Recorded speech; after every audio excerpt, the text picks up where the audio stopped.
Hello.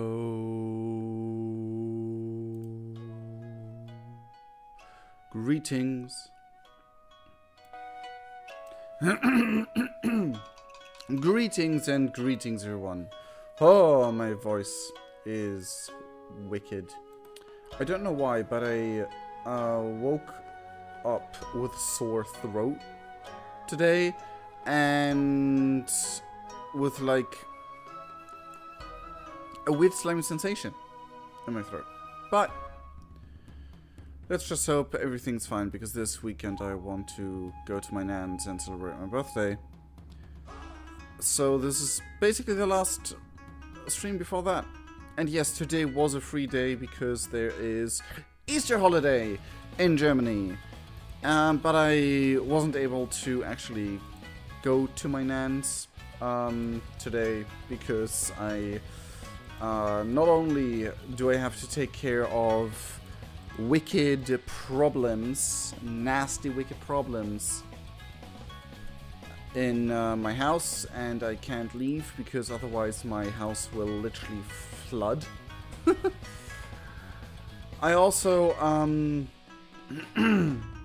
have been invited to do something tomorrow. But most and foremost, it's kind of the issue with the whole, you know, the whole flooding thing. Because my house is trash, and I want to move ASAP. But I can't, because a lot of parts are just mean to me and not working. But, that being said, it's time for the leaves of the bonsai tree.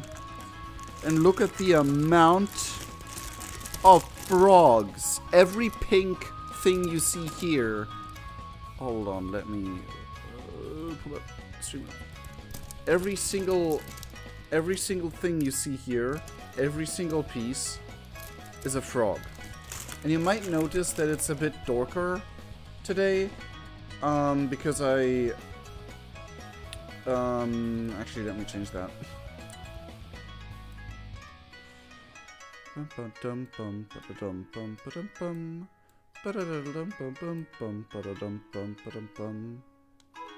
Is it not changing anything? I don't think it's changing anything. Oh, because it's deactivated. Oof.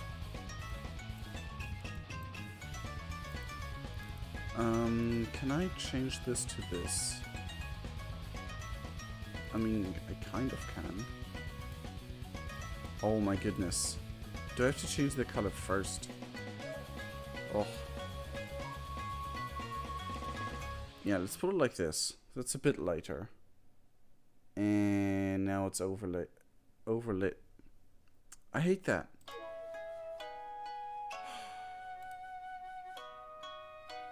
I hate that, hate that, hate that, hate that.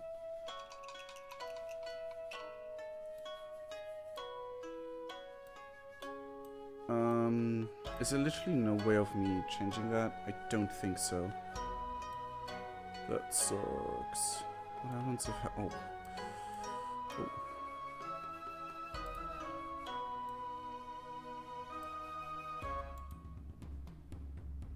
It's still overlit. I mean, it's fine now, I guess.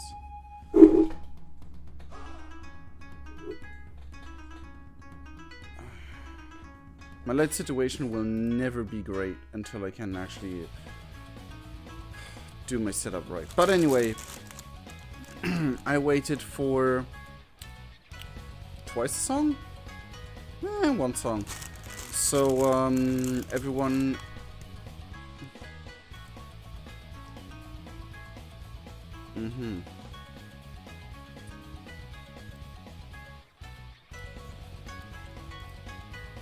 But yeah,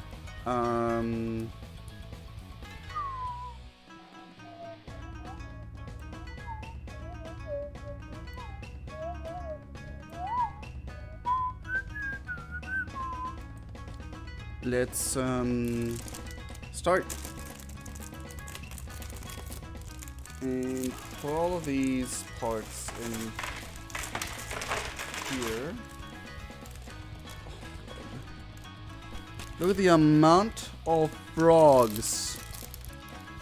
I have never seen so many of the same Lego piece in one place, I think. Jeez. Please stay there. Okay. This was the page where we left off. Okay, and now we continue with page 53. That's not a lot of pages.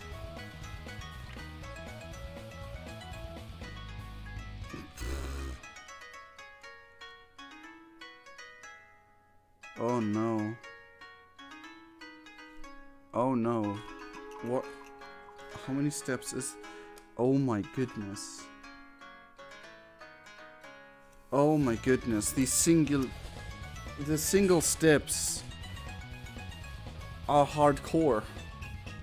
What in the world is that? Why are the singular steps so hardcore? I don't understand. Hello, biggest fan, aka Fandomia. Why is... Well, it's not showing me the correct numbers, but sure. Anyway. Let's stop with this and go to Reunited. Okay. There's a bunch of tiny flowers and stuff like that in there. Okay. I'm kind of scared to open this like this, but let's go. As soon as I need the frogs, I'll open the frogs, because I won't open them any sooner than I have to. I have the feeling that it's getting, every time I want to stream with, like, my desk, every time I want to stream my desk, it gets darker in my house.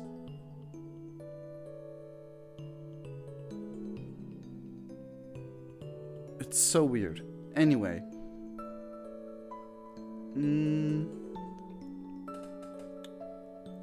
So we need a bunch of little arms. We need one of this, like this. Like one of these. And steering wheels, basically, like bike steerers. And a bunch of those as well. Well, just one, actually. I don't know why I'm saying it like that. So we literally just need one right now. Oh!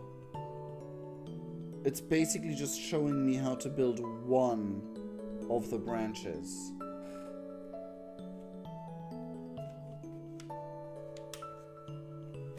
Hold up, do you really? Yeah, you're only this far. Okay, so I guess you can build both. And then just exchange them. So I might build both, so just so I have them.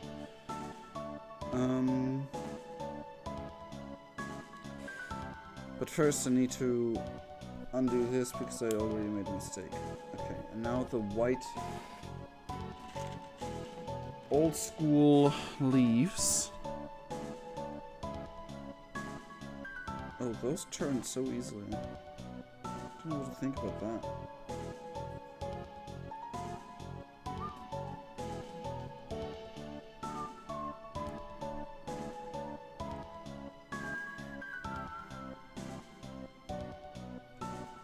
Okay.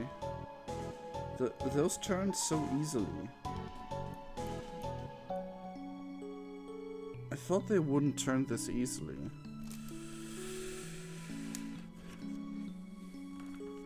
Okay, now we have this, where we add the frog immediately.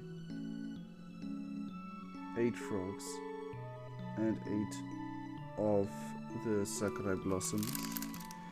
The colorful blossoms on this tree are actually frog elements from earlier Lego sets. Oh, I love that little note. There's so many frogs. There's so many frogs. I need 8. 1, 2, 3, 4, 4.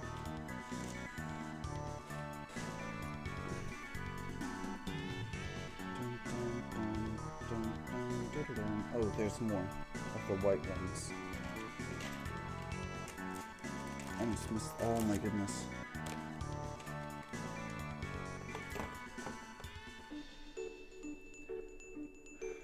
Okay.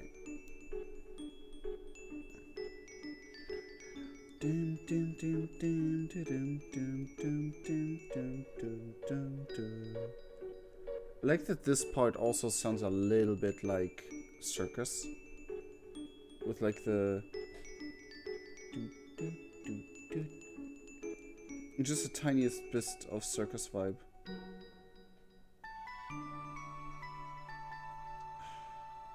Toby, why did you have to go so freaking hard with Undertale? Like you did not have to.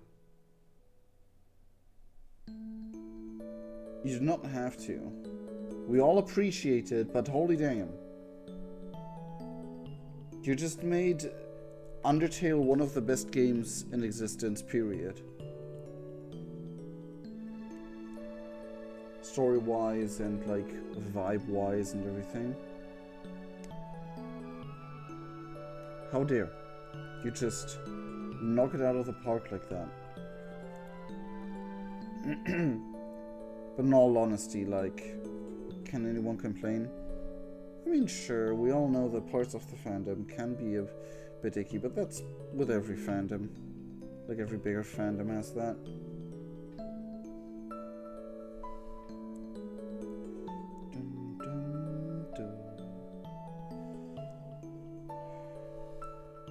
And I guess a lot of it is also thanks to him just being a freaking god when it comes to music making. Wait, hold on. You are... No, you are on... Oh. Did I mess up? I did mess up a little bit.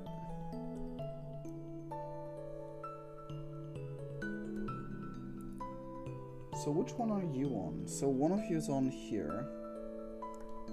Or not. Come on. These frog elements are not really that good in sticking together.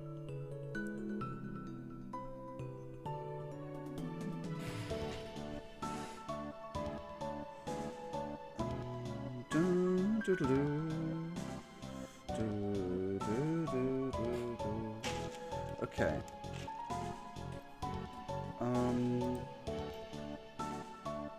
I need 4 and 2 more frogs. Okay.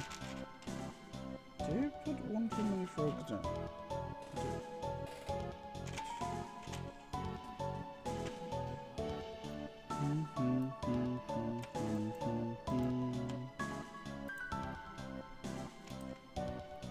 Two. I can count. Okay. I was concerned I couldn't count there for a second. Let me send some people some links.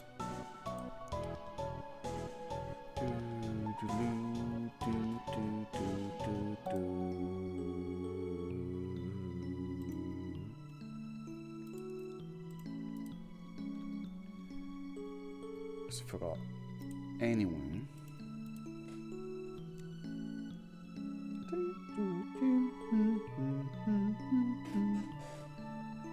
This is just best vibes ever.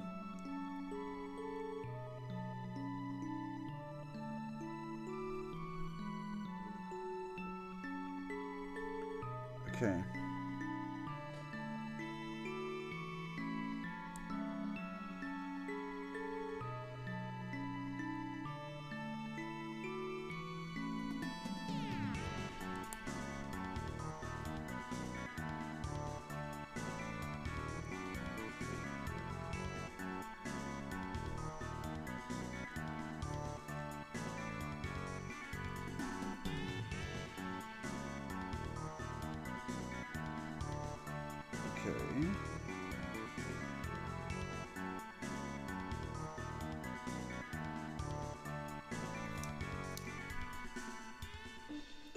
Where are the additional 2 frogs?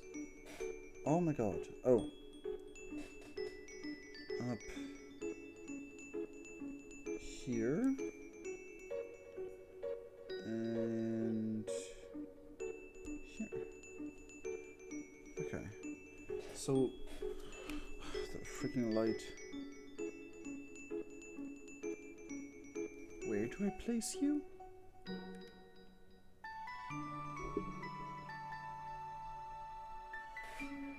Since it's that part, I'm assuming...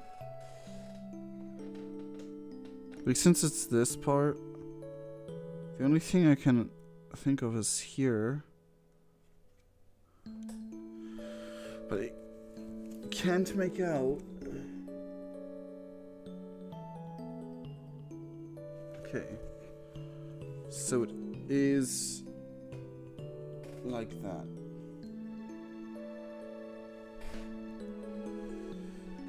Okay, see? It's actually in view, which is a big relief. It's the first time these frogs have been seen in this light purple color. It's pink.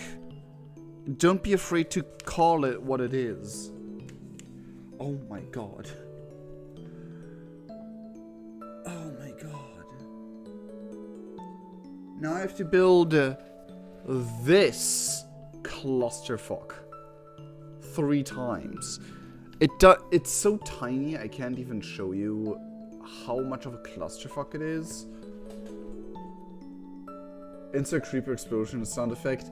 Not on YouTube, buddy. Not on YouTube. Can you remotely try to make out what it's supposed to be? Like, it's 50 parts at least. But High Speed, I hope you're doing well. How are you doing, in fact? Well, I will probably... Oh, only this step may take an hour. But you...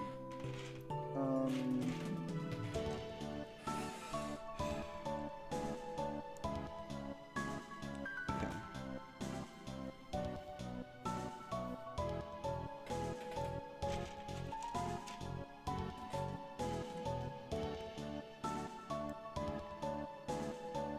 I really want to... Hi again, Luna. Again. Hello, Luna. Blue Moon, buddy. How are you doing? And yes, to every viewer now or in the future wondering, the same Lunar from Golf with Your Friends. The recent videos. Actually, I think I'm gonna make it multiple times because I have to do it multiple times anyway. Just woke up. Oh. It's soon bedtime on my end. Also, Speed, if you are available after the stream, I want to go into VR chat and run around, and show people my world I've made, and let people play the minigame I made there. So I can't stay for long this time. It's been a long day. I did a lot, but I just wanted to wish you a good stream, Moon Buddy. Okay. You rest well. I'm always happy if you just lurk passively in the background. In case you wish to do that, that is completely fine. But yeah, you take your rest, Moon Buddy. It was nice seeing you here. Okay, so now we have. I'd like to. It looks like a little robot. Oh my god! It kind of looks like an owl. It kind of looks like a little. Like just add wings, like small things here for the wings, and it looks like a tiny owl. I'm down for that. That's great. It's great. I will be trying. Whoa! What just flashed? Did something happen on stream? I wasn't looking. Something flashed in front of me. And it looked disastrous. But yes, I will invite a bunch of people into the world and trying to get as many people as on there as possible. From my VR chat friend group.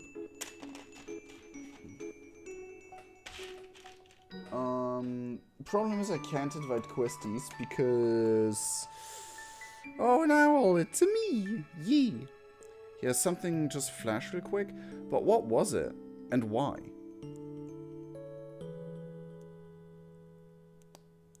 Damn. Unless I'm being hacked or something, I don't know.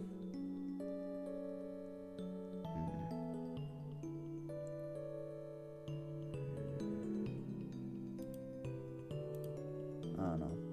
Also, when I was streaming like over a year ago, okay, you see two shadows right now, but like, when I was streaming, you could see my shadow in the background. I was sitting still, but the shadow was like moving. Like this. Like this kind of. Turns out my ceiling light,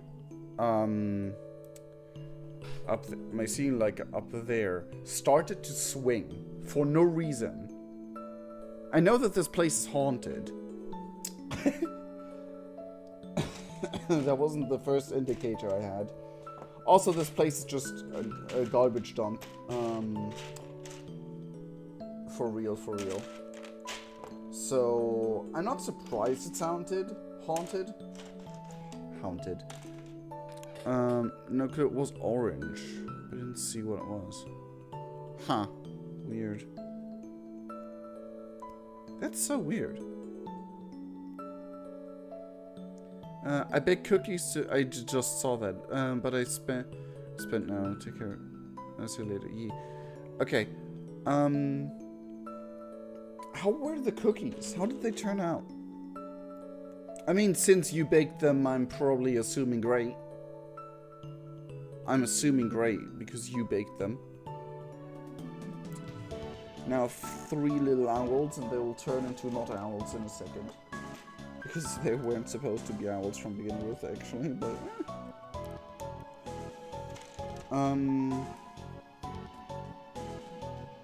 But yes. Also, what type of cookies? Whenever I, like, think about Undertale and, like, my favorite parts of Undertale, which, like, include my favorite character and character I extremely identify with, Asgore. I still want to cosplay him at some point. I still want to cosplay Asgore, but, like, in my opinion, Asgore gets, like, the wrong end of the stick a lot of times. Like, my buddy Asgore tried his best to do nothing wrong, and he tried to be good dad, and then he got left with duty, but also immense grief. He didn't deserve that. He didn't deserve the treatment he got, like, from parts of the fandom and certain characters. Like, completely agree with how things went down, but I think he's getting too much of a hard time. We call them Zandkoekjes in Dutch. Zandkoekjes. Zandkoekjes. Zandkoekjes. I'm trying to figure out how you would pronounce that in Dutch. I have no translation for it in English. Zandkoekjes. Sounds like Sandkuchen in German.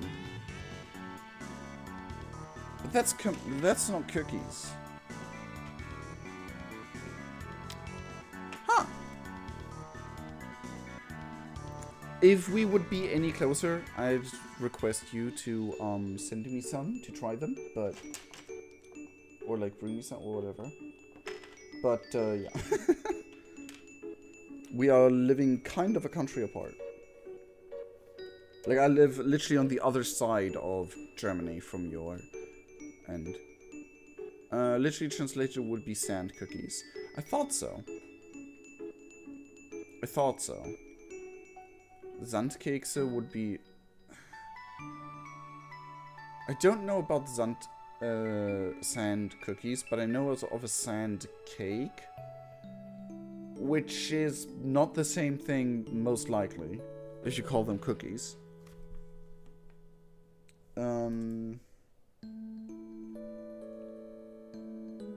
Oh, what is this?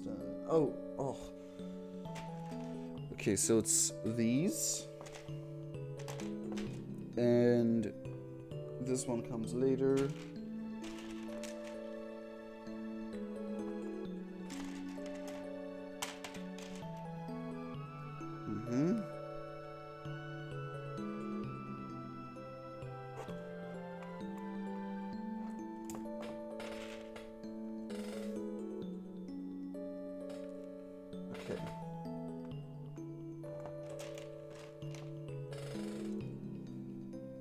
I wish I could, but yeah, these are kind of fragile, and I don't think they can be posted. Fair enough. Definitely cooks no cake. Are they more dry, or do they contain a certain level of moisture, let's say? Because sand makes me think of like they're more like crispy and dry.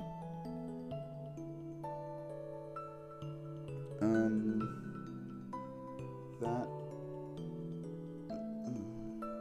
and a circle and circles. Sometimes they go like all overboard, and one half of a page has like 2 pages worth of instructions, and then they have like single single piece steps.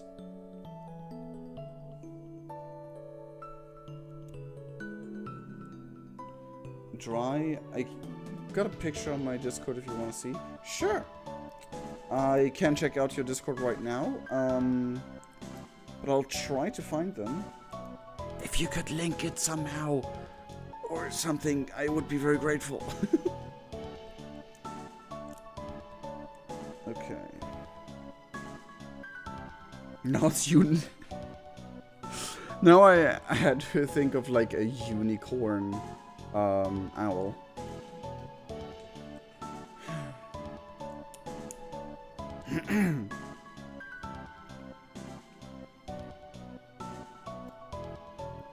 But yeah, to finish my thought process about Asgore, I think especially Toriel just went way too hard on my boy. Like, sure, he did things I could DM it to. Yeah, that would be great. Sure, he did things that he himself can't even forgive. We don't know any context or any story for the other fallen children, or like fallen humans. Is it actually ever confirmed that they were actually children, or was just like a common assumption everyone assumed?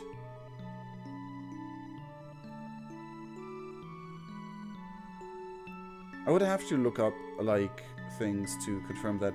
But anyway, yeah, he himself, he doesn't want to do that. But it was yeah. He got himself into a pickle by being like, okay, the humans killed both our children. Well, it happened again, didn't it? I think my graphic drivers are messing up a little. But again, Streamlabs OBS is kind of a bee. Made. Okay, now we have 3 of these.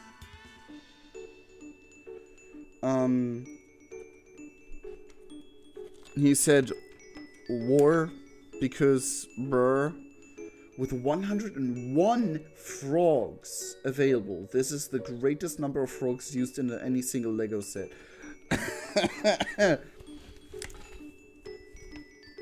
Yeah, it happened again. 101 frogs. Not Dalmatian frogs. Pink frogs. Jesus. Not sure, but considering all the stuff Them find fits the child, its child-sized clothing. Fair. But then again, in any RPG, every type of clothing always suits you. Which is definitely something someone has to do at some point. Like, make like a RPG and you find like super cool armor, but it's like too big or too small. We need something like that in RPG at some point. But yeah, I mean, sure, if we consider it that way, that you can equip things, sure. But like, again, RPG logic, is that simply for gameplay purposes, like any RPG logic? Then again, Undertale has played with that a lot. But yeah, anyway, yeah, Asgore was like, I want to free my people. But he didn't want to commit murder. He didn't want to go out and fight. Which is why he didn't go outside with the one soul he had. Because, like, also, like, one human soul and one monster soul, that is powerful, yes, but guaranteed win and easy access to souls. Also, Toriel literally says, go out there and get the... Like, why didn't you just go out there and get the souls? How does she assume for that to go? The only monster that left the underground that, like, had a soul got murdered, which was their child. It'd be such a pain, though. Which part? I continued talking a little bit, and don't remember which one would be the pain, though. But yeah, like, Asgore was like, if you want to go out and collect souls, what is required? Murder. Or at least killing, or whatever. So, it's like, as soon as he would be out there with the humans, it would be a case of, like, me or them. Like, him or them. Oh my god, how are they oriented? Okay, so you are like this. You're...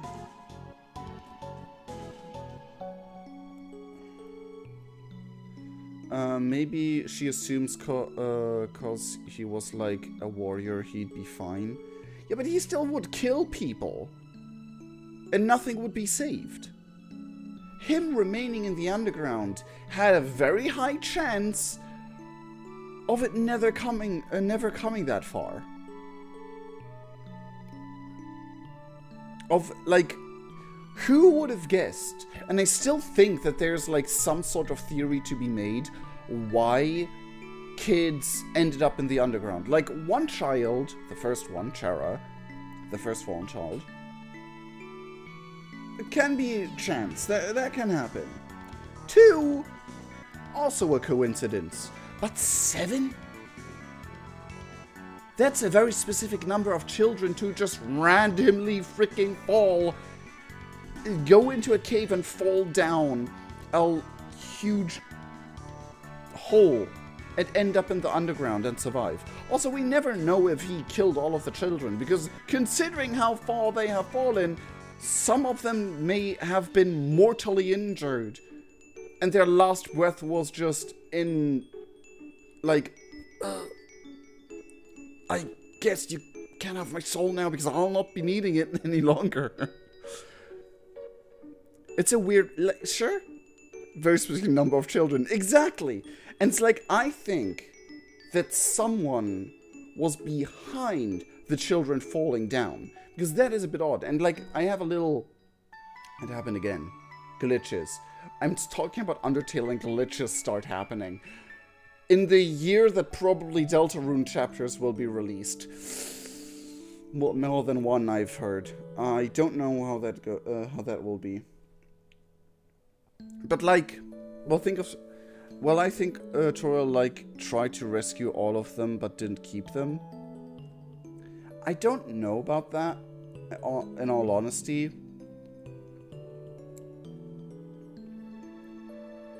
I really don't know. I don't think it was all of them, if I'm honest. Sure, she was in the ruins, and the hall wasn't close to the ruins, but I don't think... I mean, that would explain her extreme bias in this situation, because she lost all of the kids to the monsters of the underground and Asgore's quest for freeing the monsters. Maybe not necessarily Asgore, because there's a lot of monsters to cut through. Well, wasn't there some kind of legend about that place on the mountain, hence kids maybe going there?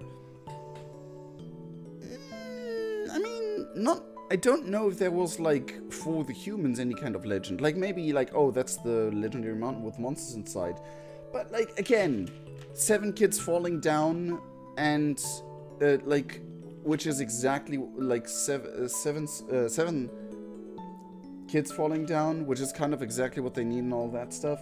And, like, Asgore tried, like, to make Alphys help them to find a way to not kill innocent people. So he tried every way he had available, like with a true lab and everything. So, like, yeah, first let me finish the, like, I think that because Gaster is also a monster of the underground, I don't know if I think it was him.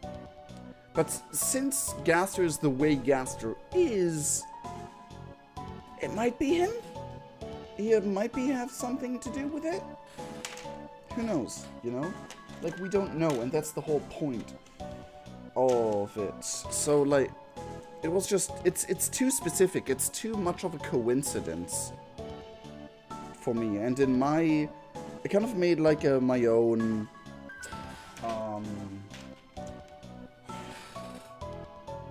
like, version where I basically take everything that's canon in Undertale and try to make it fit with another world that I have. To basically fuse those worlds. And in that version, there was actually, like, allies of the monsters from the underground. Like, former allies that are still allies. That, like... Well, allies is maybe said a bit much. It's basically like a cult that sacrifices children in order to free the monsters, but they always take orphans.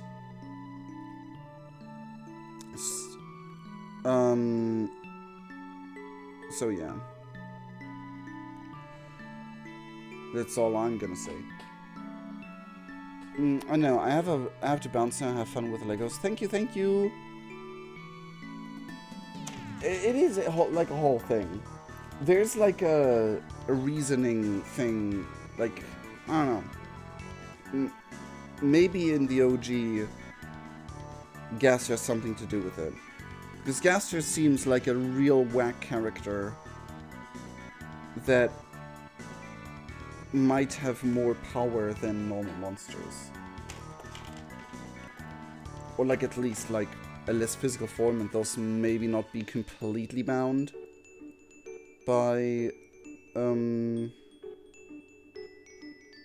the barrier. Which also makes me think, the barrier is just... The barrier is, like, is it one-sided? Like, there's a huge gap that the kids fall down, right? Like, in the opening scene, you can see it. The big hole. Like, is that also protected by the barrier? And they just fall through it? Or is it just a hole and, like, in theory, flying monsters could technically be able to get up there?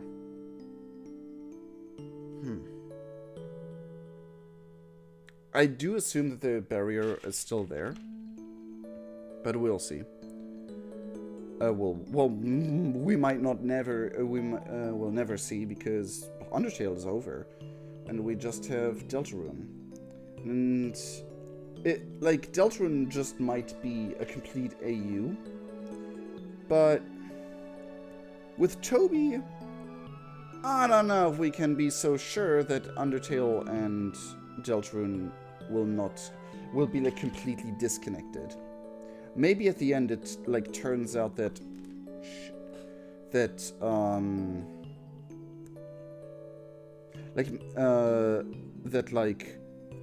Deltarune is like an Alphys made fanfiction. Or yeah, Alphys made fanfiction of like characters from Undertale.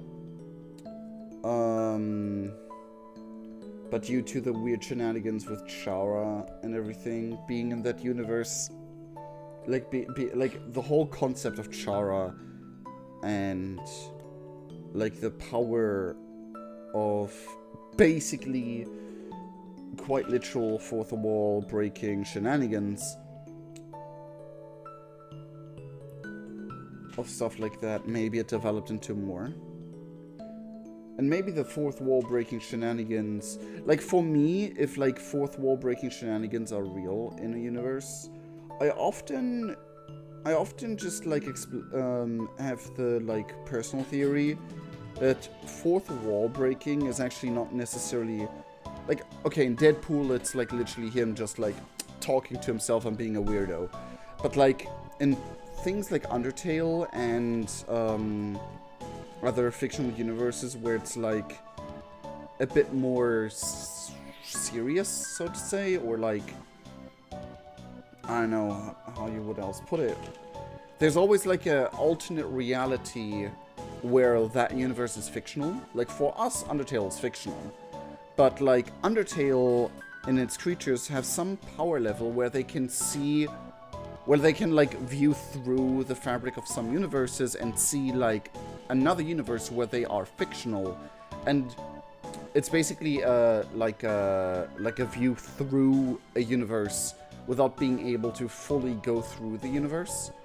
For example, for us it is a game, but within the game it's a real universe, not within our computer or within the code of the game, but the game itself is like a window to that universe instead of it being the universe, if that makes any sense. I love multiverse and like multiverse +1 stuff like that, because there has been a roleplay that I had for many years that basically dealt with all that stuff. Why is that? Oh my god. How do I mute, please? Oh my goodness. I hate that I have to mute every single chat individually on WhatsApp now. And then it's like, do you want to do it for a day, for a week, or forever? And those are the only options. There's no options of like, mute everything for a time period. So annoying. Anyway, long story short, Undertale great, and still a lot of unanswered questions with a lot of people seemingly don't seem to ask. I'm not a big fan of most fan-made AUs, just because I don't know, most of them just seem like, let me make an OC that is like 80% this already existing character, or like 70% of this already existing character. It's basically my Sans Sona or Papyrus Sona and every like stuff like that. And like they wanted to explore like how cool it would be to go that way. Which, I mean, to each their own. I'm not necessarily saying that it's something, like, negative or bad or, like, whatever. It's just not for me. If that makes sense. Like, AUs, like, swap AUs or, like, Glitch Tail and stuff like that, it's just not for me. And fanfictions 90% of the time, not for me. Have I actually ever... I think no. I've never seen a fanfiction that I actually enjoyed. I thought of this one Five Nights at Freddy's fanfiction, but to be fair, I didn't enjoy it. Because, like, the YouTube video that was basically a let's read of that fanfiction, like, seems to have, like, made it seem like it's the actual lore of Five Nights at Freddy's. So, like there wasn't in the description, this is a fan fiction or whatever. So, like, people easily were able to be confused, and I hate that. If you make a fan fiction, write it as a fan fiction, or like do fan work like that, and post and publish it, please mark it as a fan fiction, so that, like, people don't get confused. Like it's somehow. I mean, sure, there are some places where it's obvious it's a fan fiction, I guess, but like, you never know how dumb people may be. But again, that's on the dumb people, I guess. But yeah, it's just like, I don't know. I think I've encountered too many fanfictions that I just really rubbed shoulders against and was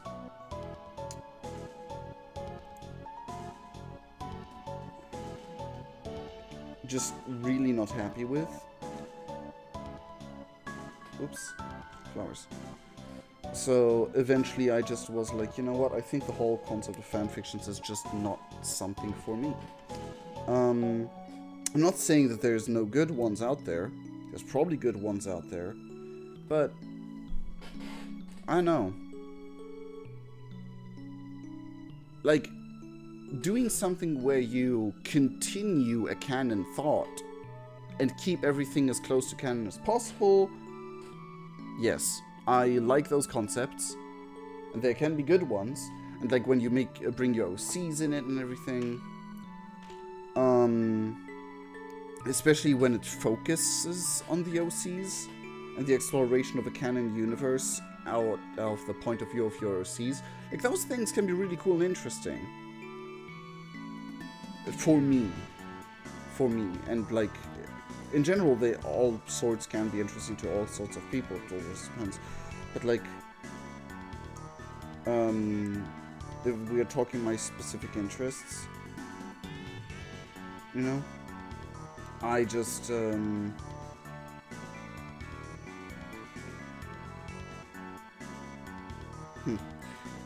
I just sometimes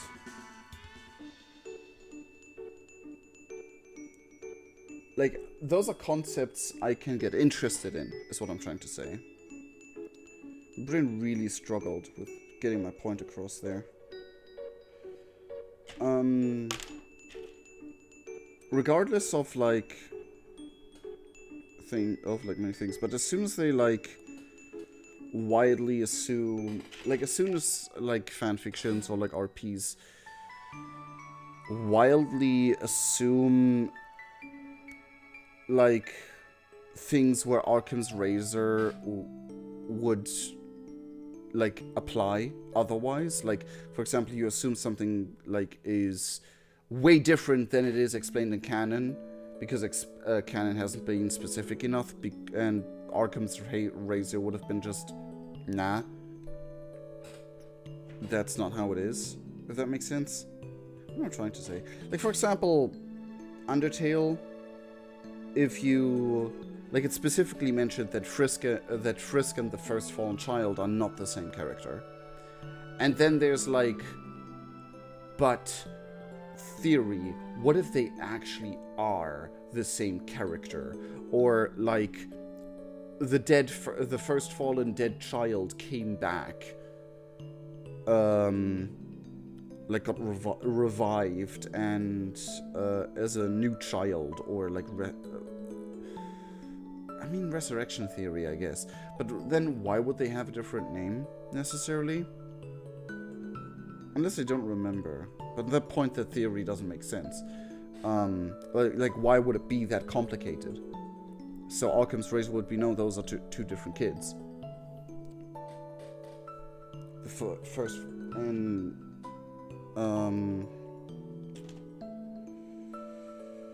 I can't think of a second example. But like stuff like that.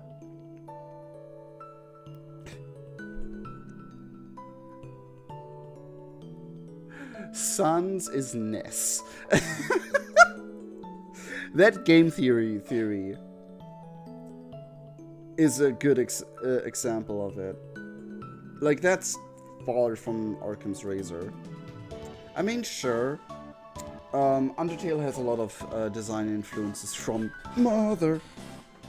From the game series Mother. I think it was Mother. Was it called Mother? You know that, like, Nintendo game Toby Fox made a hack of, and which is like where Megalovania was shown for the first time. That. So, like, some, like, references? Sure. It being the same universe? Probably not. Probably just, like, love letter references. Like, love letter level references. Which is great and fine. That doesn't mean that Papyrus's armor is actually the armor of this one dude from Mother, and that Sans is Ness, you know? So yeah, basically, don't try to change canon with your fanon unless you're actively making that part of the theme, if that makes sense.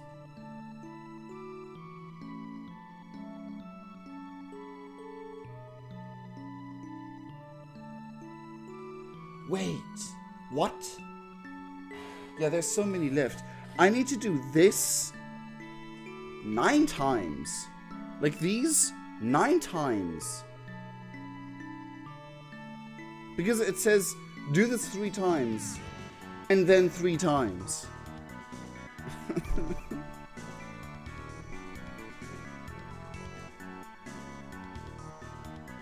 Oh my god.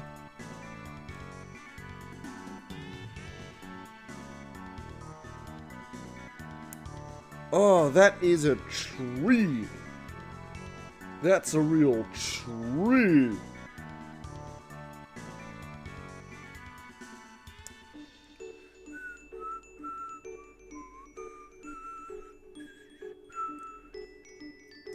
Like, for example, if you make make it like, oh, this universe but, and it's actually like part of the theme, then sure.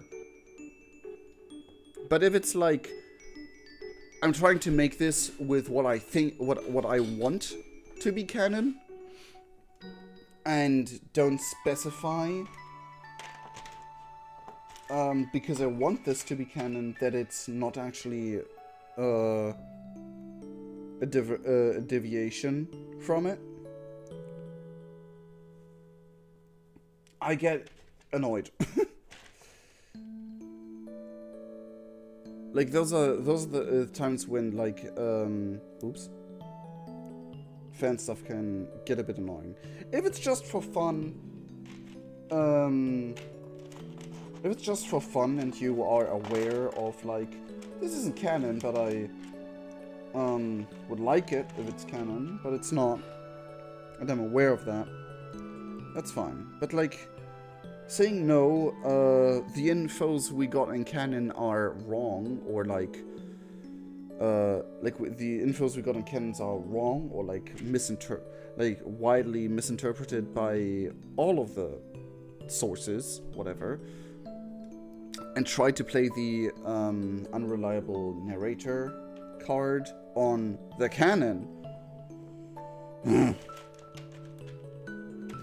Like, if the author does it, they have the power, you know. But if you're trying to tell me that all info we have is wrong and it's actually different, I don't know about that.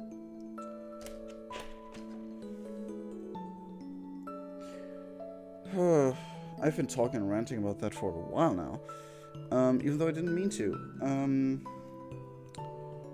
many more? Fanon and like fan is always like anything, but like fan theories and like fan concepts and like fun ideas for the sakes of fun. Nothing against that. Just don't claim it's canon, or like make it unclear that you're not aware it's canon or stuff like that. Because I have met 2 fandoms in which this is widely spread, and got to a point where the fandom confused itself so much that canon got literally lost, and no one knew anymore what canon was and what not, because they didn't freaking bother to check even. And that's and I think that can be a downfall for a lot of things. And like what people enjoy.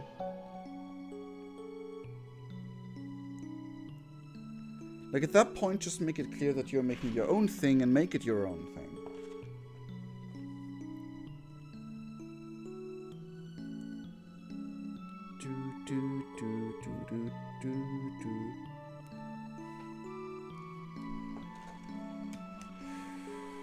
But yeah, that's me being me. I have a real hyper focus on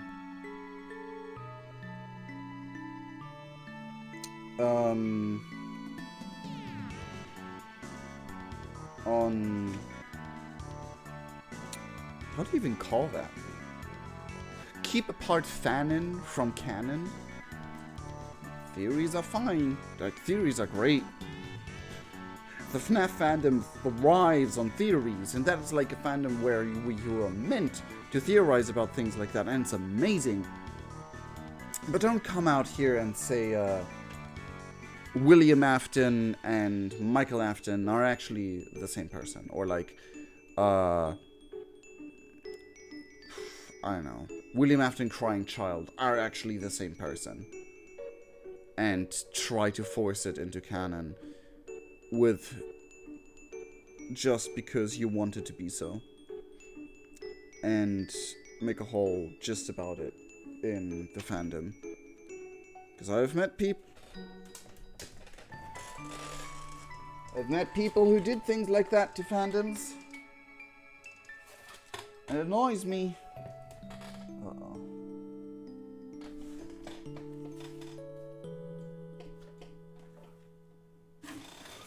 Uh-oh. Got it. We saved the frog from eternal doom. But again, if you want to write your own story of a what if they're the same person for whatever reason, and you can make it like explain it, sure.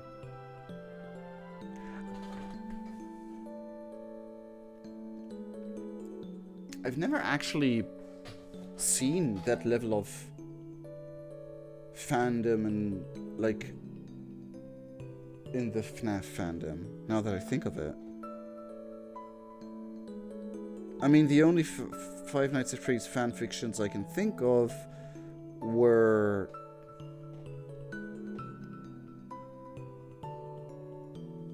theories. Some not completely properly researched, or self-insert search and stuff like that into the canon, but like into roughly canon, or whatever that person thought was canon. But not a level of like, I don't know,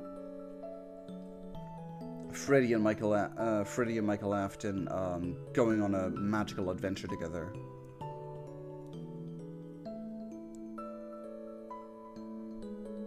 level fanfictions. Huh. I mean, then again, I don't look out for fanfictions like that. I just hear, like, after a while, I just started to try to keep away. That's weird. That I've not encountered anything like that in a fandom I'm so invested in. I mean, okay, I'm not necessarily involved into the community. I'm more involved in... Maybe it's because we have so much theories and mysteries to solve that people are preoccupied with that instead of writing a lot of those fan fictions and making the drama happen. Because, oh my god, there has been, like, I'm not gonna name the fandom, because it died 2 years ago, rip. The fandom itself can't really die, but, the original IP died because of stuff like that, literally, stuff like that and internal turmoil, literally ripping itself so much apart that it died of that. It basically killed itself, thinking of it. But what I mean is, that fandom literally had all of the issues I disliked, and parts of the worst type, which has many different reasons.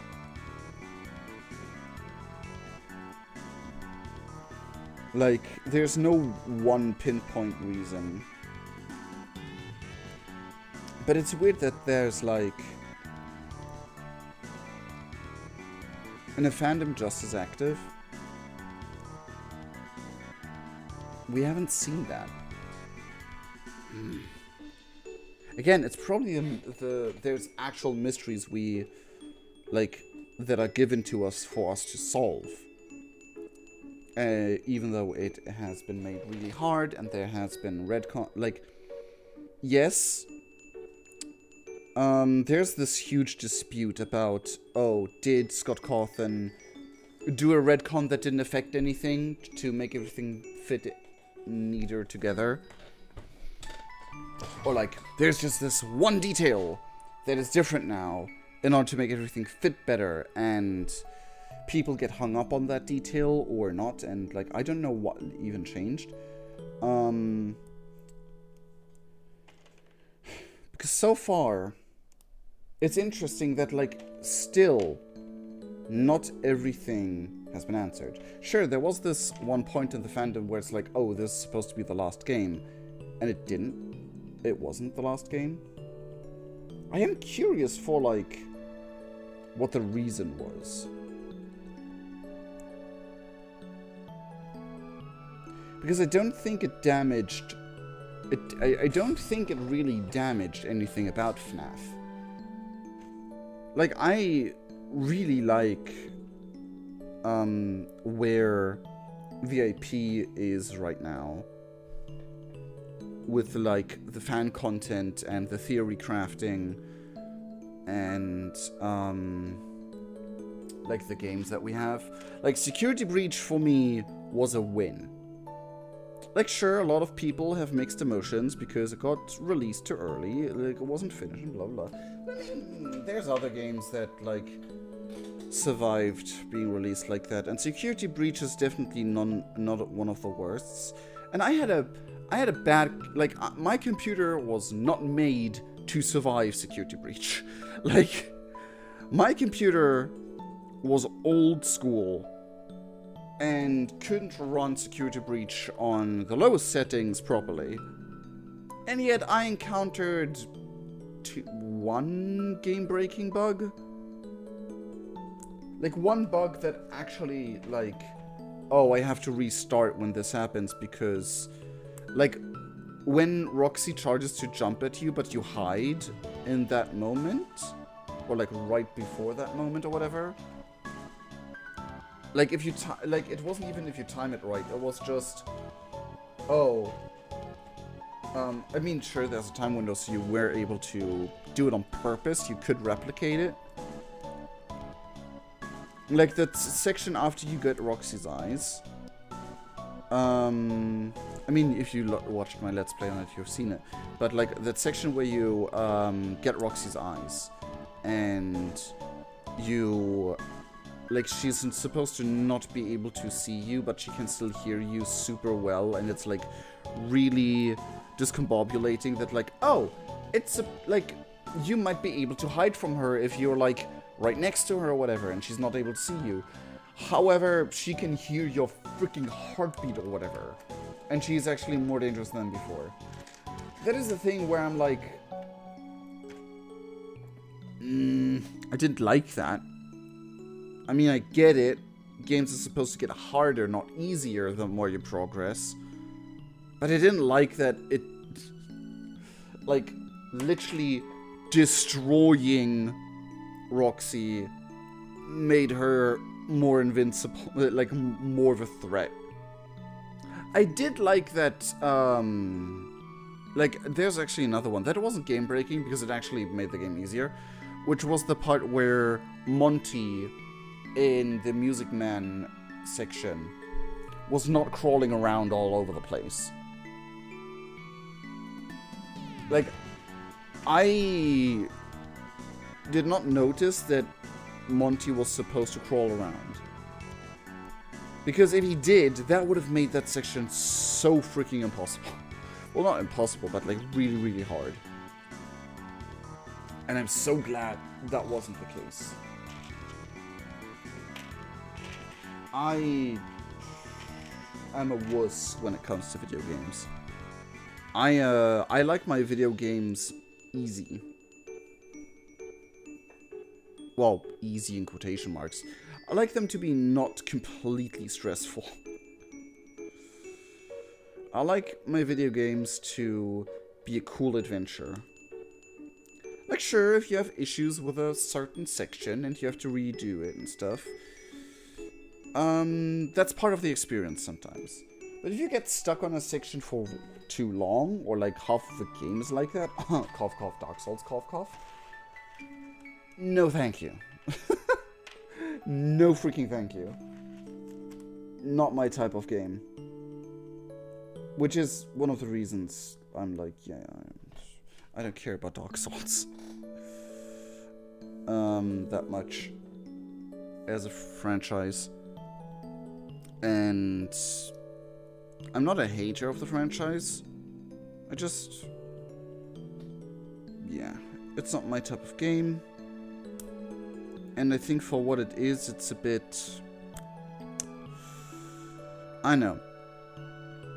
It's just not my type of game, and that's supposed to be the end of the story. I do agree with a lot of naysayers when it comes to Dark Souls, when they make some valid points. But also when you enjoy the game, like, it's a well-crafted game, I suppose. Like, I'm not saying it's not at all. On the contrary. Some parts of the game are really nice, and I like that the combat system has like a certain technique to it and stuff like that. Is it a game I'd like to play on my own? No. Heck no. But I respect it for what it is, you know.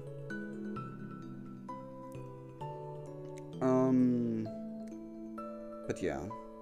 There's a, where was I going with all this? Oh yeah. Security Breach, in my opinion, was a nice game. Was it good?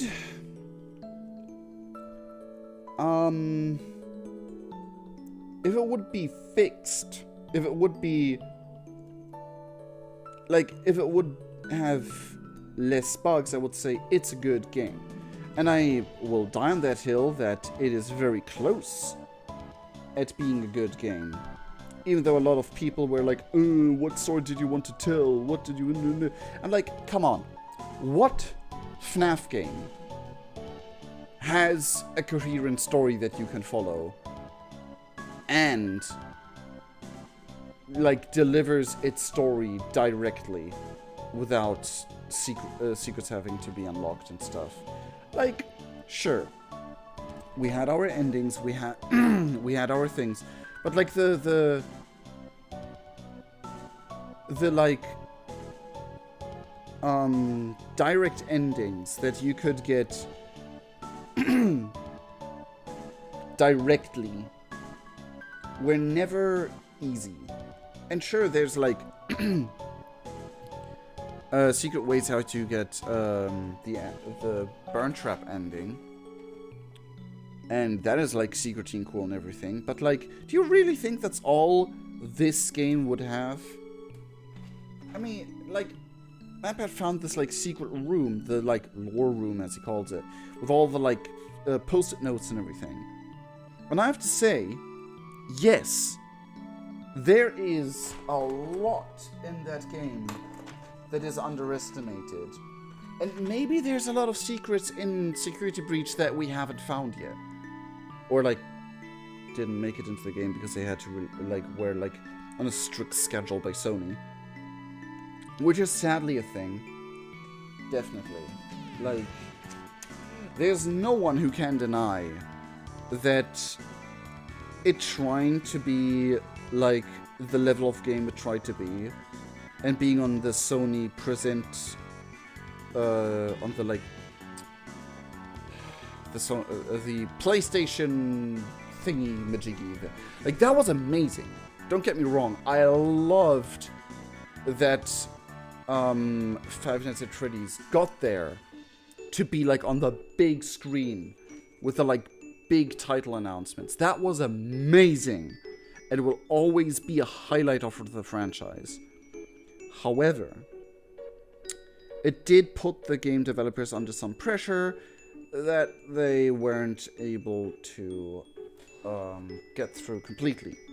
It was an indie company as far as I remember, like a proper indie company. It was an indie title that never had that level of like development behind it. It was always 2D.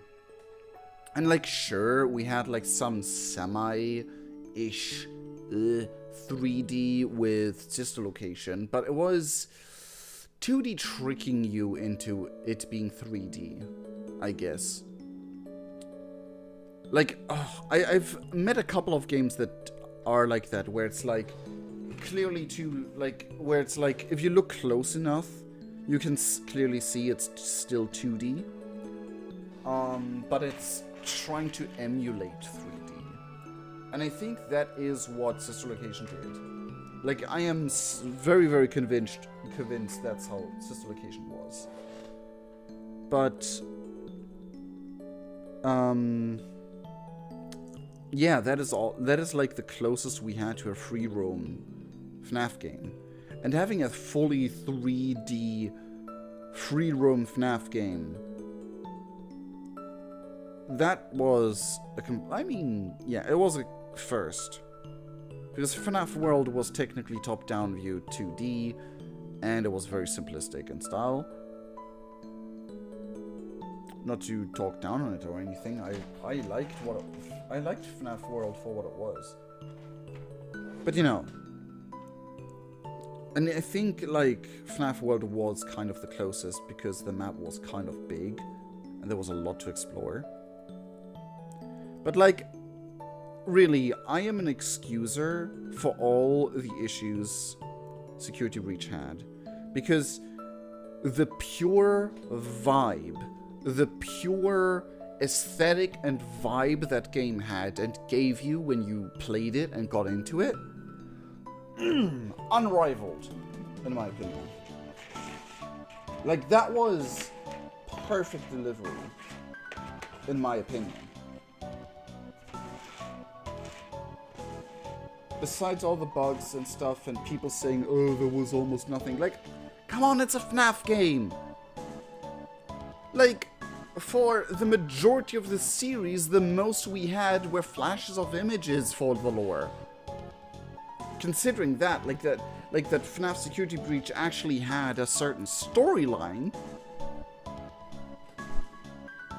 Sure, it wasn't like a super in-depth, twisty-turny, twist here, twist there storyline. It was a... Considering it was FNAF, a very basic storyline for, like, this one game. But it was one storyline with, like, 5 different endings. Where, like, 2 of them were very, very similar. But, like, or, like, 3 of them were very similar. But, like, you know... For what Security Bridge was... I really liked it. And it's still my favorite FNAF game. Especially because I don't know. I just really want that Pizzaplex and to be real. Woo. Possibly with the animatronics, but like less murderous. Like I just want a big Pizzaplex with like robot mascots that are able to leave the stage. You know? Will we ever get that in real life? Probably not. However, I would definitely pay for it. Obviously, minus the child murder. Minus the murder. Okay. We're closing in. Oh my god, there's just literally one flower petal left, and I can just put it somewhere here. Oh my god, we're closing in on finishing the tree. I think the reason why FNAF's sister location were 2D was because Scott used the same engine to do it. And no murder along that IRL Pizzaplex, hopefully. Yep! And I don't know if he'd use the same engine, but... Ooh, I don't know that for certain, is what I mean. But, yeah, I would assume so, that's the same reason. But the thing is, like, it had a certain aesthetic. Sister Location had a certain aesthetic, and was it Sister Location? Yeah, it was Sister Location that was the first FNAF game that I played on my channel. Like, until I got a ending. I am still bad at video games and did not manage, and probably will in the future not manage ever, to get all the endings of any FNAF game, because the FNAF games don't have a... They don't have a, easy mode. You can't make a FNAF game easier in any way, shape, or form. Oh, wait, hold on. With this part? Like, it is literally impossible to do a casual run of FNAF. There's one difficulty setting, and the more lore heavy you want your ending to get, the harder it gets. And that is a part in FNAF that I sadly can't get to.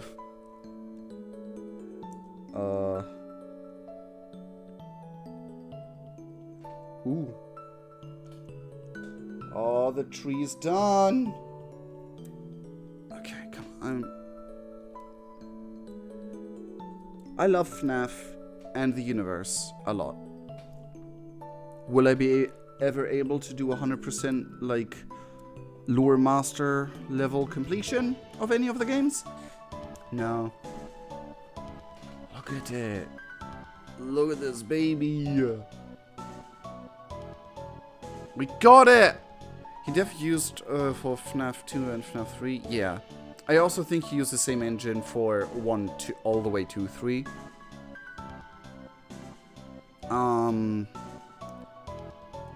I'd bet.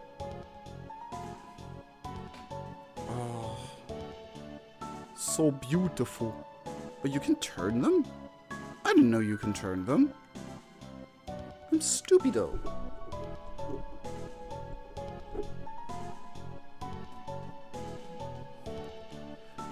And no murder along, Map Pack got you covered with the lore. Yeah, that's true as well. That is completely fair and true. And to be fair, I don't mind. Because there's a lot of, like, details that I just miss. In this day of age. In the FNAF universe.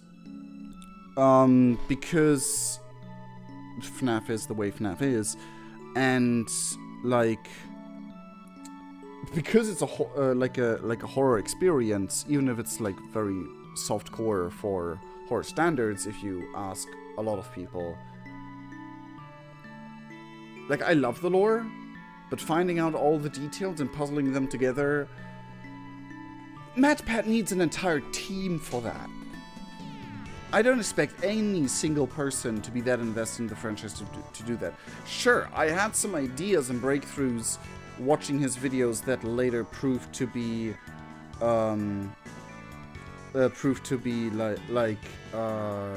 breakthrough later on. Like, I had like ideas and stuff where it later showed like, ooh, this idea was true. But did I predict even just 10%? Nah. I think I predicted, like, well, predicted. I foresaw some things being away, and I have some theories and thoughts, but I don't think I've ever come to the point where I'd be like, ooh, I know exactly what's going on. 101 frogs. 101 frogs.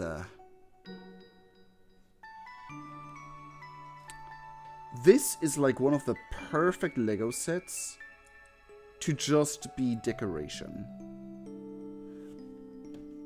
And I love it. Of course. Don't tell me you felt...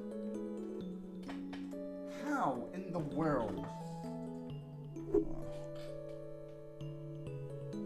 Physics make no freaking sense with this room. One of the reasons I think it's haunted.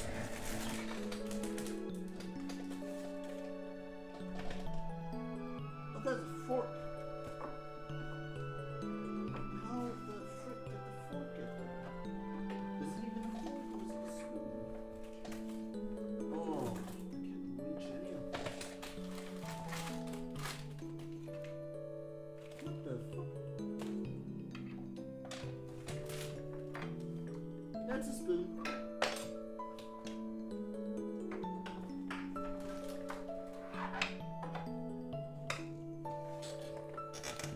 It disappeared into the ether. Great. Anyway. Speaking of MapPad, I personally think the whole timeline he announced recently, it makes a lot of sense. Sure, some areas confusing. He did a great job explaining it. There is definitely some parts that he himself even admits need some work. And he did like a review with the help of another YouTuber. However, I have some opinions about that, like some of the theories where I get to like the whole Occam's Razor thing. The Occam's Razor thing, and like, I think that YouTuber was like, as MatPat even called out himself like 20 minutes after I said it to myself because I wasn't talking to anyone. Yes, I do commentary on videos when I watch them on my own, especially like videos like MatPat's theories and everything. But like, you know. Okay, now I want to finish. I don't have that much time left. But yeah, now we finish the foot. Oh no. Oh no. Also, did you notice, like half of the almost half of the stream, it was me just sitting on this one page that had all these. That was one page. Like 40 minutes for one page.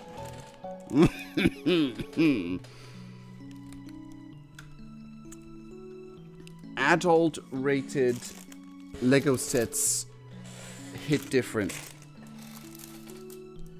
But yeah, I do agree that the timeline is not perfect. Because there's a lot of parts that we just don't know yet. That still, like we definitely are missing puzzle pieces. And I definitely do think that there's still like unanswered questions, on purpose unanswered questions, that later are to be answered about Michael. Because Michael is absent from the Ultimate Guide. He's completely absent from the Ultimate Guide. Which only makes sense for two reasons. Either he is still relevant to the story and will be, like he shows up in games that are not too confirmed. Like, we know he shows up in like every game so far, and the notebook calls it out. But there are games where he doesn't show up, or it's not called out that he shows up, I should say. And it's still, like, it's completely a void of Michael. Which, like, why is Michael, one of the key characters of the franchise, absent from the Ultimate Guide? It makes only sense if he's still relevant and still important, up to a level where, like, mentioning that he was in a certain game is straight out spoilers. Which only would make sense if he was actually part of Security Breach, in my opinion. Or if he is the canon author of the Ultimate Guide, and the guide is actually canon to the universe in some way, shape, or form.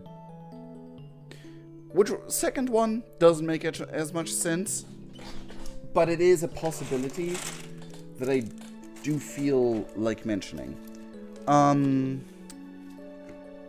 Originally, I thought the whole Gregory being a robot made no sense, but it kind of made more sense over time. I think it made sense from the start. Like, I called out that there's a possibility that Gregory is a robot in my playthrough because of the whole vision going the level of blurry it did. And, like, sure. He may not be a robot to the extent MatPat says, that he's literally working together with the Aftins and, like, had a change of heart or whatever. Maybe not that. But Gregory is a weird case. Because, okay, how much data does the Pizzaplex have on kids inside? Because that is you would assume that, like, Vanessa not finding any info on Gregory could either be a lie for Vanessa shenanigans, or it's just that he never officially entered the Pizzaplex and just broke in, or, like, isn't part of the Pizzaplex. Because I doubt that Vanessa would have enough influence to see, like, official documents about people, if that makes sense. Like, she can't check if a person is actually existent or not, or whatever. Because, like, I doubt that she has access to actual police documents like that. But again, maybe she does. And, like, the Ultimate Guide definitely calls out the whole thing about who actually is running Fazbear Entertainment at this point. And why. And sure, William is gone. Henry is gone? Question mark? Like, he did his part. Do we have any confirmation that Henry is gone, by the way? Or did we just, like, oh, he, like, at the ending, he thought everything's over, so he just left? Or did he come back?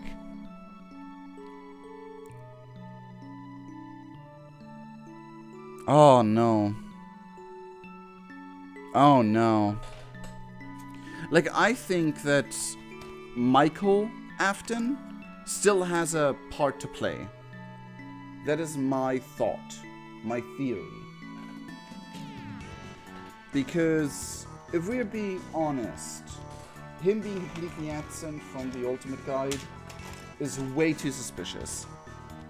That seems intentional.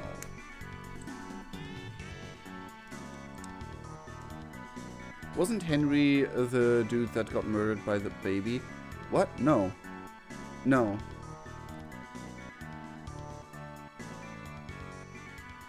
He didn't...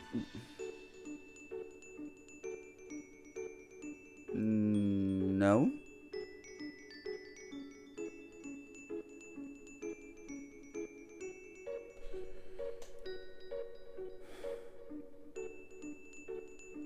Because he was... Like, Henry was the one who, in Pizzeria Simulator, lured all the, You're saying something there, because I do remember him committing suicide by animatronic. But was it Baby?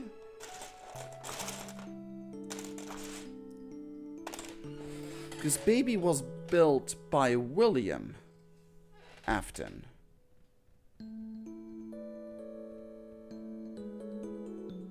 Is there an animatronic in the picture that we still don't know about?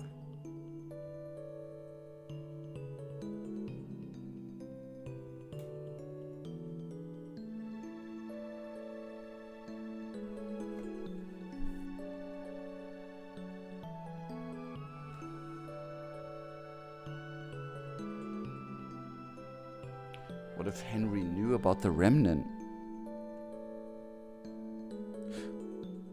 Nah, we know that Baby was made by William Afton.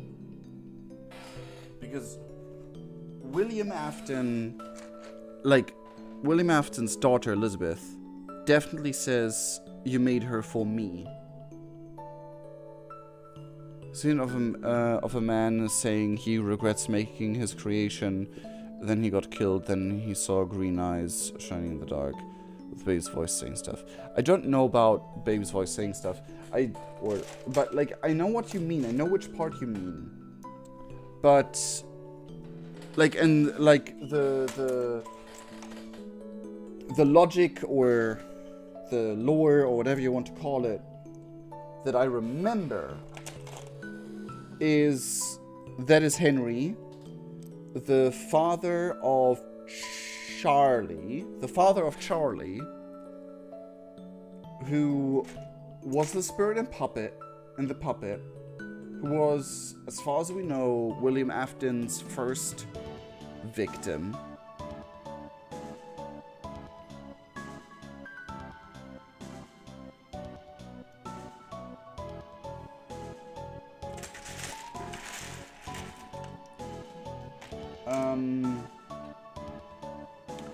Which is also an interesting thing that, like, Chica says she was the first, she saw everything. Have there been more murders before that? We don't know. There's a lot of things where, like, we assume to know based on like hints and things we saw, but it's like we don't have. Do we have definite proof? We do have a lot of, like, hints and a lot of arrows pointing those ways. But I guess we can't ask for definite proof in the FNAF universe. Ever. That's just not a thing that's gonna happen. No, but, like, yeah, Charlie was the first murder victim of William Afton. And possessed the puppet. The puppet gave life, like, put the souls of the kids into Freddy, Chica, Foxy, and Bonnie. Yeah. And Henry was the father of Charlie.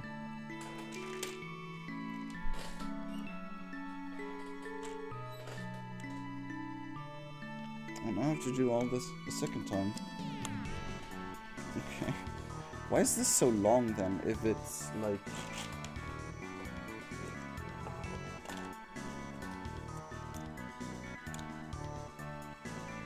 But yeah, we know... Yeah. And Henry wanted to put an end to William, and was the one who made Pizzeria Simulator and the true ending of Pizzeria Simulator happen.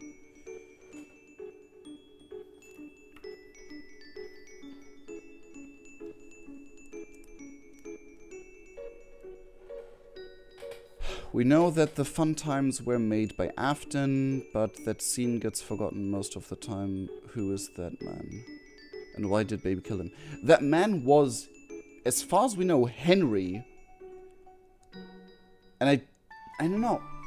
I am doubting that that was Baby. Because William Afton made Baby. In that scene, it was supposed to be Henry who commits suicide by building an animatronic that kills him.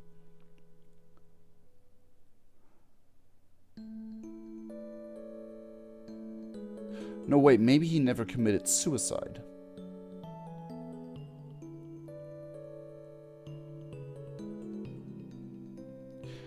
Maybe Baby went after Henry to stop Henry because she was so loyal to Dear Daddy. Daddy Dearest. Because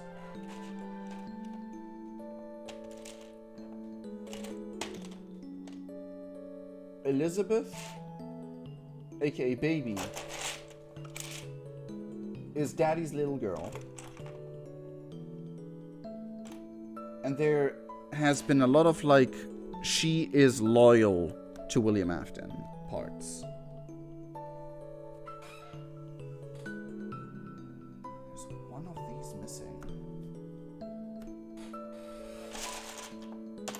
I did not expect that I would be deep diving into FNAF lore and Undertale stuff in this stream. Did not expect that to happen. Uh-oh, am I missing an important part? Oh wait, okay, these are the wrong way around, first and foremost. They're supposed to be like this.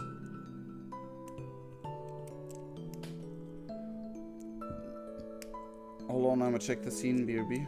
Okay. I mean, if it was Baby, it was not committing suicide through animatronic.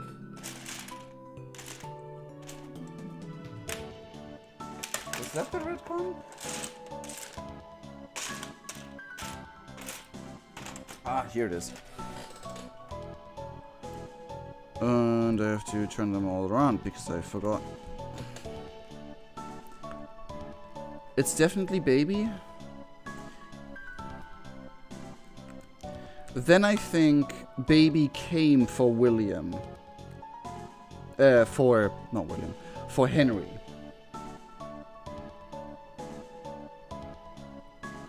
Yeah. I don't think it's the whole, I use this animatronic to off myself part. I think it's actually possessed Baby, like Baby after being possessed by William's daughter, Elizabeth. And she does it because he tried to stop. That would indicate that her Baby survived the fire, though. Because Henry had to be alive for Pizzeria Simulator to happen. Which means Baby's still out there. Or, well, at least was. Does anyone ever die in this universe? Apart from the kids? I mean, okay, to be fair, they died, but they came back as, like, haunted animatronics. And then as a combination of everything.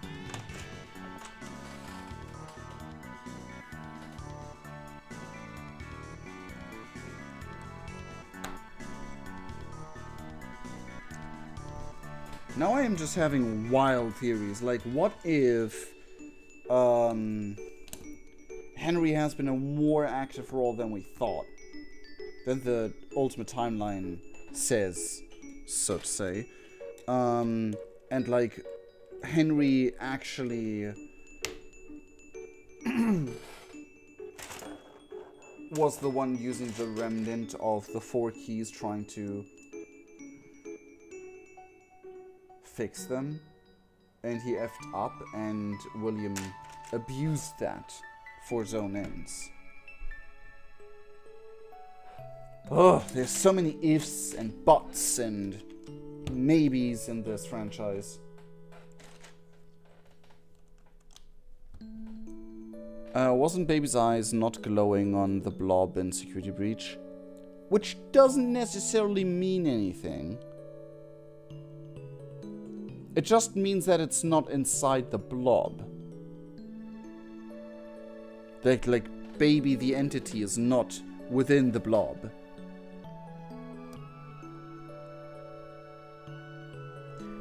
Were Baby's eyes glowing?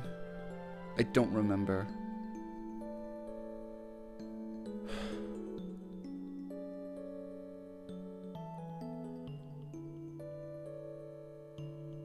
Because I think the blob is Molten Freddy, aka Ennard, the Stitch Wraith, all those different names.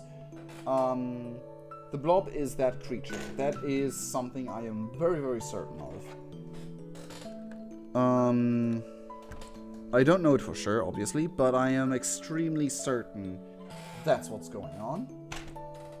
And I don't think it's actually haunted by any spirits directly. I think it's more possessed by the anger energy that we heard of. Because we definitely heard of, like, the concept of there's remnant, and then there's, like, evil remnant, like, pure bad emotion. Because remnant is, remnant is whatever. There's metal infused with souls that are actually, like, have willpower and things to go on.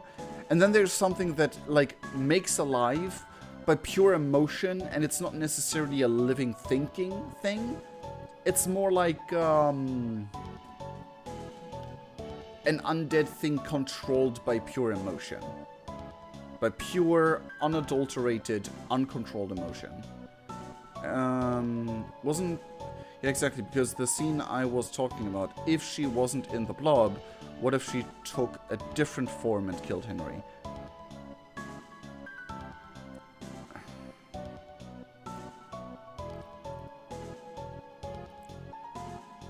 Which leaves us with more questions than answers, actually.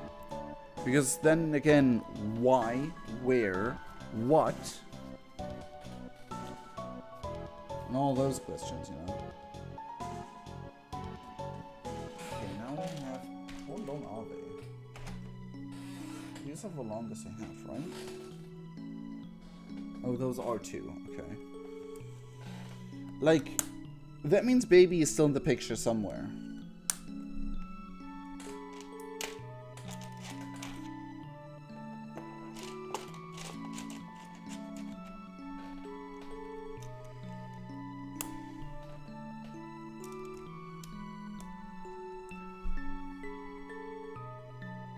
What if? Then the line, "I've created Baby," Henry said, makes no sense. Maybe that is the redcon that was mentioned. I don't know what the redcon was, but there was like a redcon that basically doesn't change much about the story, quote unquote, but like... I mean, did he actually straight out say, "I created Baby"?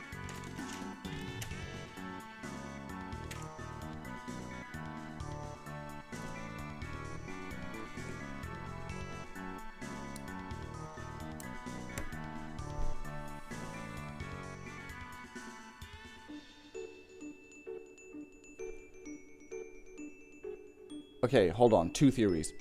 What if A, the one in charge of Fazbear Entertainment right now, like the new Fazbear Corporation that is behind Security Breach and FNAF VR, is not a human at all. It's Baby. Posing as the CEO, whatever. It would explain a lot.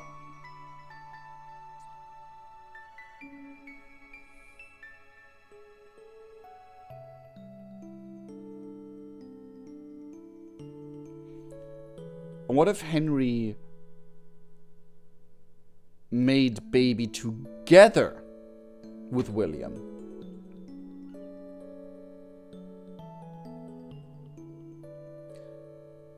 Maybe just he built her together with William with good intentions and found out, oh shit, he literally built a murder weapon by accident.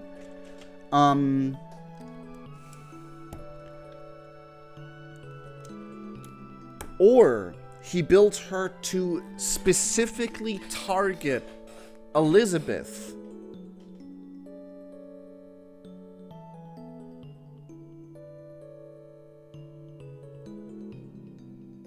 Because he wanted revenge for his own daughter's death.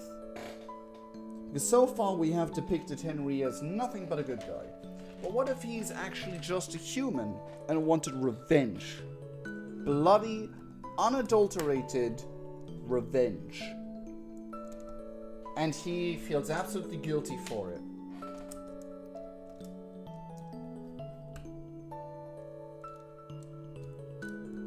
Again, that might also just be the part that was retconned, because there is Scott Cawthon saying, I have retconned something.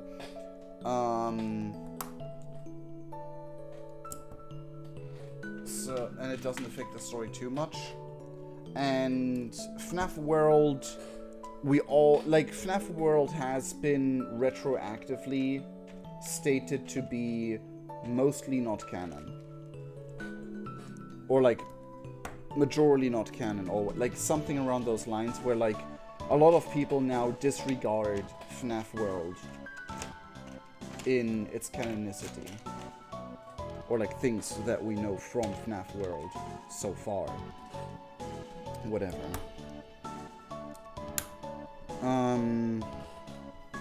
Because I have not heard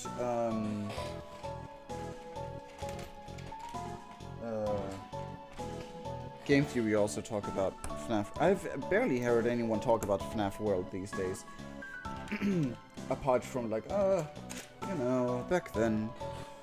But again, what if Henry...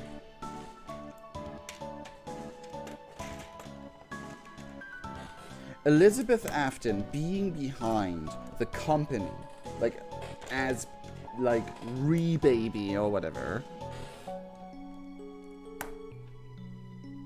makes sense, because the wife of William Afton has never been part of the real picture, and I know that Mad Pat is in love with the idea that will be the new main antagonist. But before that, he had the theory that the main antagonist will be Baby in the upcoming things. That the rise of Baby and all of that. Which with the end of Pizzeria Simulator was kind of she kind of got to, right? But what if she is still around? If the fire did freaking nothing?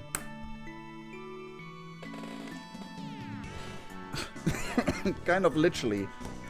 Apart from just melting things down and giving them another try at things in a different form. That's basically what the fire apparently did, especially if we consider any of these theories real. Seriously, how much have we thought about the possibility that Elizabeth Afton is the one running the new Fazbear Entertainment enterprise? Because I definitely think there's more to say about that part. It would be weird to introduce a new character like that. I mean, sure, a lot of people are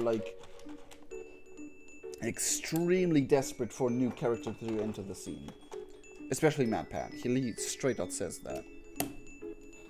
But what if it's not? What if that is not the case? What if those characters are not done yet. Because, I mean, no reason, apart from the show must go on, no one truly ever dies in this franchise. Because let's be honest, the only one actually dying being the guy that tried to help Henry is kind of a bummer. Like, Michael Afton. Unless he's still around. Oldman Consequence is canon, isn't he? But how could Elizabeth be baby if the signs point that Vanessa be... What? No. No. No sign has ever pointed to Vanessa being Elizabeth. Vanessa, in the thing that was... Like, Elizabeth is dead. We know that. Because Elizabeth is the one that was grabbed by Baby. The little girl that was killed by Baby in FNAF sister location and the whole minigame thing. We know for certain that that child, that little girl, who is Elizabeth, was killed by Baby.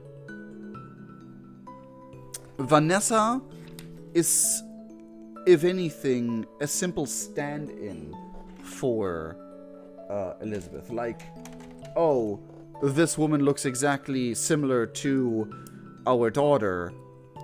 Let's make her the replacement for our daughter. You know? Oh, now we have to do, like, wood things, like, wooden things. But how could Elizabeth be baby if... no, again. I just read that. I thought that was a new message. Because, like, again, that's what MatPat says. That basically Vanessa was chosen because she has so many extreme similarities with with Elizabeth. Was chosen to be a follower of Afton. Was chosen to become the security guard, etc., etc. But she isn't. Because, like, you know, Elizabeth is canonically like that. Those are like Elizabeth being killed by Baby is one of the few things we know for certainty.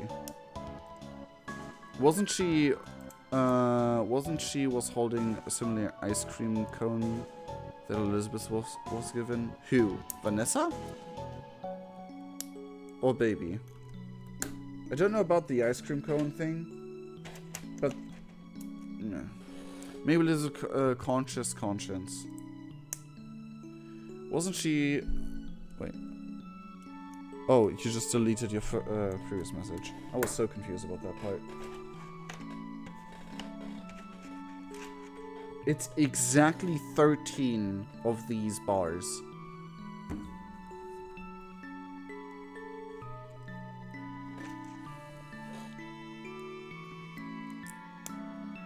But then again, the ice cream cone, I don't think has that much relevance, necessarily.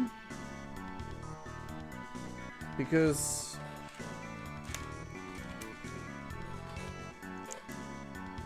it was basically to lure children, right?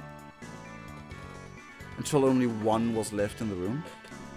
What if Elizabeth Conscious was put into Vanessa? That is a big leap. That is a big leap, in my opinion. That is a big leap where Arkham's Razor, I think, is gonna apply again, like we talked about earlier. Where, like, I think that would be a big leap of, like, okay, how we have, like, no hints of that, like, being a thing. We have no hints of Elizabeth's conscience being able to do a similar thing William Afton did. We do know that, like, Williams, aka Purple Guy, William's conscience possessed Vanessa to turn her into Vanny and stuff like that from FNAF VR. Like, that is literally the plot of FNAF VR. Which got further, like,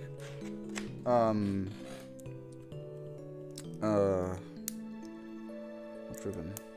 Solidified with FNAF AR. You know, the mobile game? FNAF the mobile game. It's like an experience I kind of wanted to try. Because Markiplier even was the one who made a thing. Like, freaking made the commercial for it, which is amazing. But I don't know, I have no luck with mobile games. The only mobile game I've ever managed to get to work properly that was actually supposed to be like, that's actually made as like, yeah, is Plants vs. Zombies. Look at this, man. Okay, now we turn around and build the bottom part. This is taking longer than I thought. This is taking way longer than I thought.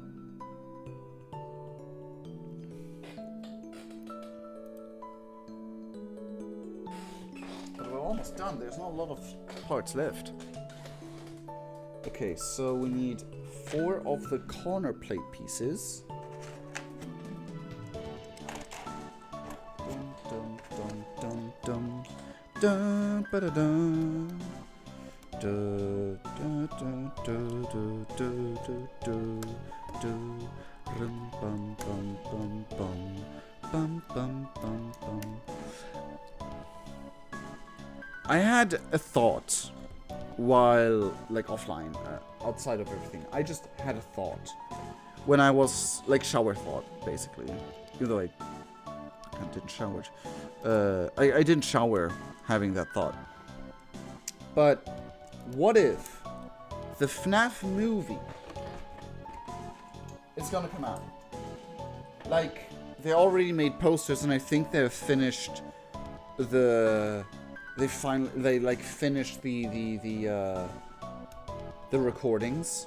I've heard somewhere, I don't remember where, that they actually finished recording on the FNAF movie. And there's posters being made and stuff, so it's gonna happen. All those naysayers have no room, no wiggle room anymore. It's going to happen, period. But, like, what if, and I would so, I can see that's happening so well. What if the FNAF movie is gonna give us lore hints for the actual universe? Like, maybe not straight out spell out a part, because, like, it was said that it's, like, not directly tied to the games. Like, it's not a direct retelling of the game's story. Unless that changed behind closed doors. But, like, it was said, the FNAF movie is not a retelling of the game's story. However, neither are the books, like Silver Eyes and all that stuff, nor the short stories. However, the short stories and the books did give us hints. And what if the movie comes out and introduces us to a concept that we didn't consider, that gives us a big hint of the actual story of the games? Like, even if it's just like a small part of the timeline or whatever, you know? Okay. And now we're done. Hold on. I need to, you. Or not. Come on. Oh! Final Fantasy 14, by the way, in case anyone's wondering. We got it. I mean, I still need to do the green leaves, but oh my god, it has been 2 hours. And I thought I was done an hour ago, but we got it. We got it.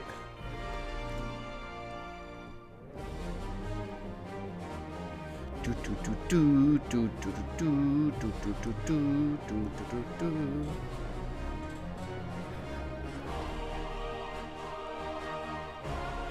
It's not timed out, why? Because, okay, I want to time it with this part. Hold on.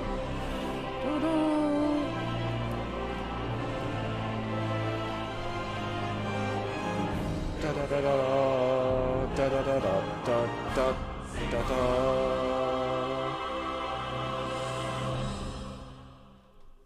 That's kind of what I wanted to do. Basically, the Final Fantasy winning theme. But look at it. We got it! Oh my god! Took long enough. I don't know. I think I've made a mistake somewhere. And I can't see it. I don't notice it or whatever. It's beautiful. It's so cool. Okay, going off topic for a sec, but I hate how when some TikToks end with a lead up to the start of the vid. Like how someone would give tips for something and says it at the end. And that's why, and cuts back to the beginning saying you should blah blah blah. No, I love that. I love when like short videos like that have an integrated loop like that. I love that. I think it's really creative and really fun. Like, what is your reason for hating that? Because that is harder to do, and it's like an easy way to like have a it just feels satisfying to me. I mean, sure, it's an endless loop and creates an endless loop, and endless loops are like, how do I get out of here? But yeah, we have it. I'm not gonna make these because this is gonna take another hour or something, or half an hour or whatever, and I really want to continue doing things other than this.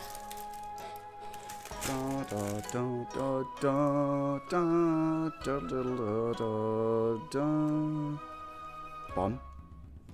I kind of think this one has to be the other way around. It just feels like a bit crowded.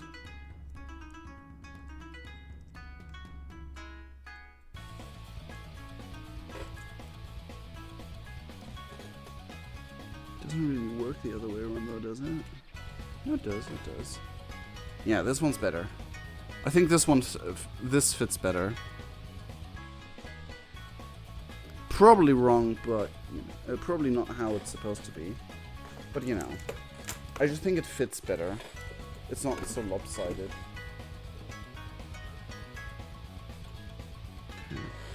Bum bum ba da ba da bum bum ba da ba dum. There we go. We got it! Ah, I'm so satisfied with this. And knowing I built it myself. And I got all these billions of fingerprints to prove it.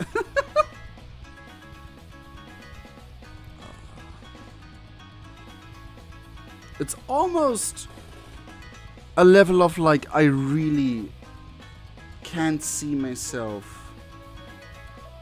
having built this. Just kind of annoying how it loops, I guess. I mean, fair enough if that's like the part, like if that is the part that is annoying. I can see how it's like, it can be a bit irritating, I guess. But yeah, anyway. That's it. And now we hop over, now I end the stream, actually. And I hop over to VR chat. But yeah, I hope you enjoyed this Lego adventure of more than 3 hours at this point. And if you did, then please leave a like. That would be greatly appreciated. I sincerely love all of you guys. And we'll see each other in the next video on the stream. Probably not Monday. No, it's actually not going to be Monday. There will be no video on Monday. Because that will be the day I will be returning. Will there be a stream? I don't know. Will there be anything else? I don't know. But I might not be doing anything on YouTube for Monday because it's just time schedules and stuff like that, you know. But anyway, I hope you enjoyed. I sincerely love all of you guys and we'll see each other in the next video on the stream. Cheerio!